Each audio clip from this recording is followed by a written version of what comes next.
Karibu sana mtazamaji wa Zone Media. Kwanza ni kushukuru sana kwa kuendelea kuwa pamoja nasi wakati wote ili uweze kujipatia taarifa mbalimbali, na nikiri kwamba nathamini sana mchango wako ndugu mtazamaji.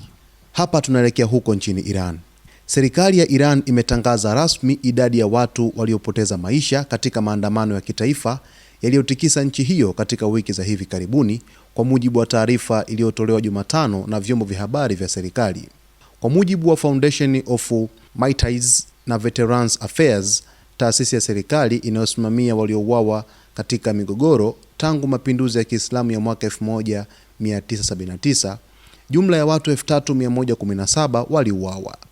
Kati yao 2427 ni raia na maafisa wa usalama.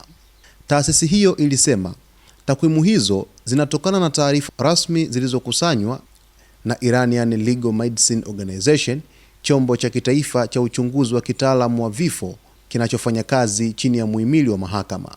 Kwa mujibu wa taarifa hiyo, vifo hivyo vilitokea katika kile kilichoelezwa kama matukio ya kigaidi katika siku za hivi karibuni, yakifananisha vitendo hivyo na uhalifu wa kikatili wa kundi la ISIS. Serikali ilidai kuwa waathirika wengi walikuwa ni wapita njia waliouawa kwa makusudi au waliokumbwa na mashambulizi ya kiholela ya silaha. Aidha, ilielezwa kuwa baadhi ya waliouawa walikuwa miongoni mwa waandamanaji waliodaiwa kupigwa risasi ndani ya makundi ya watu na kile serikali ilichokitaja kama vikundi vya kigaidi vilivyojipanga. Hii ni mara ya kwanza kwa serikali ya Iran kutoa takwimu rasmi za vifo tangu maandamano yalipoanza mwishoni mwa mwezi Desemba katika mji mkuu Tehran na baadaye kusambaa katika miji mingine nchini humo. Awali, mashirika kadhaa ya haki za binadamu yaliyo nje ya Iran yalikuwa yametoa makadirio yao yakidai kuwa idadi ya vifo ilizidi 15,000, wengi wao wakiwa waandamanaji. Hata hivyo, maafisa wakuu wa Iran akiwemo Rais Masoud Pezeshkian na waziri wa mambo ya nje Abbas Araghchi walipinga vikali madai hayo. Maandamano hayo yalichochewa na kuzorota kwa hali ya uchumi, ikiwemo kuporomoka kwa thamani ya sarafu ya taifa na kupanda kwa kasi kwa mfumuko wa bei. Baadaye, kufuatia wito wa maandamano uliotolewa na Reza Pahlavi, mwana wa mfalme wa mwisho wa Iran, ghasia na makabiliano kati ya waandamanaji na vikosi vya usalama viliripotiwa katika miji kadhaa ikiwemo Tehran.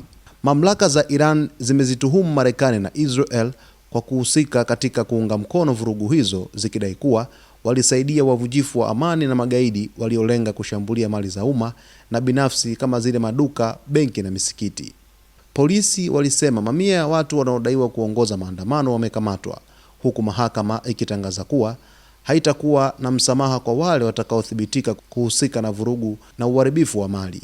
Kwa upande wa kimataifa, Marekani na baadhi ya mataifa ya Ulaya zimeweka vikwazo vipya dhidi ya Iran, zikilaumu serikali kwa kile ilichokitaja kama ukandamizaji wa waandamanaji. Hatua hizo zimejumuisha pia kuwapiga marufuku wanadiplomasia wa Iran kuingia katika majengo ya bunge la Ulaya, pamoja na kufutwa kwa mwaliko wa waziri wa mambo ya nje Araghchi kushiriki mkutano wa World Economic Forum mjini Davos. Baada ya kutangazwa kwa takwimu rasmi za vifo, Baraza Kuu la Usalama wa Taifa la Iran lilitoa taarifa likidai kuwa maandamano hayo ni muendelezo wa mzozo wa kijeshi wa siku 12 uliotokea Juni mwaka jana, likilaumu Marekani na Israel kwa kujaribu kudhoofisha mshikamano wa kijamii na uthabiti wa taifa la Iran. Rasmi sasa serikali ya Iran imeweza kutangaza idadi kamili ya vifo ambavyo vimetokana na maandamano ambayo yalisababishwa na vurugu kubwa ambazo zimepelekea watu kupoteza maisha, wengi wao wakiwa ni waandamanaji, vile na vikosi vya usalama. Sasa ripoti hizi zinaeleza ni kwa jinsi gani ambavyo uharibifu mkubwa uliweza kutokea katika taifa la Iran, lakini vile hofu iliweza kutanda kimataifa kwa kiasi kikubwa sana. Basi mtazamaji wetu, nitakuletea baadaye hapa ripoti kutokana na uharibifu mkubwa uliofanyika, kitu kimoja baada ya kingine. Niko hapa nafuatilia kwa umakini zaidi ili niweze kukuletea habari iliyonyooka. Basi usisahau kusubscribe channel yetu, kulike, kucomment pamoja na kushare.